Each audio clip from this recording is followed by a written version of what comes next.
გამარჯობა მეგობრებო. უხრუჭებთან დაკავშირებით შემომივიდა ასეთი შეკითხვა. მაგისტრალში რამდენი ატმოსფერო უნდა დაეცეს წნევა, რათა დამუხრუჭება ეფექტური იყოს? მე ამ შეკითხვას პასუხს გავცემ, თან კამერას შევაბულებ და გაჩვენებთ ყველაფერს, სად, რა და როგორ.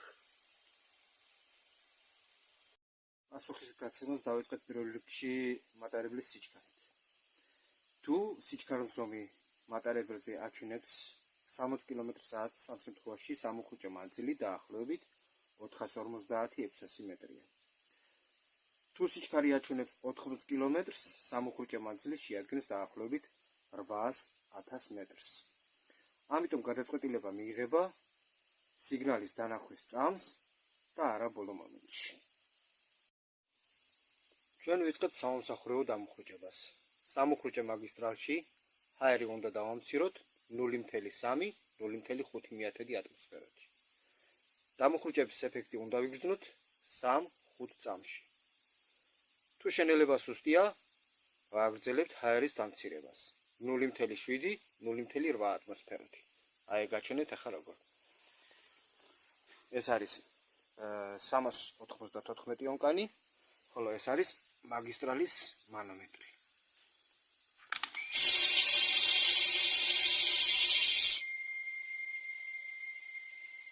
ვიგრძენით და მომხრუჭება. ამ შემთხვევაში შევავსებთ ჰაერს და გადმოვიტანთ მეორე მდგომარეობაში. თუ მატარებელი ვერ ჯდება საგარანტიო მანძილში, ეს უკვე საავარიო სიტუაციაა.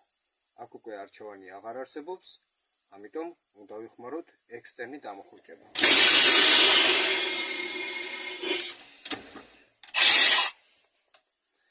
ამასთან ერთად ვიხმაროთ ხმოვანი სიგნალი.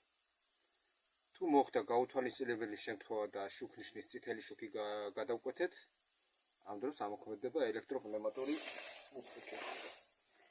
არის აჩვენებთ ეს.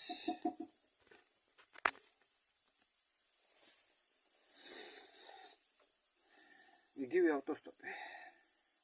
ეს უკვე ტექნიკური ექსპლუატაციის დარღვევა და აღნიშნული დარღვევის მოკვლევა დაიწყება სისხლის სამართლის შესაბამისი მუხლით.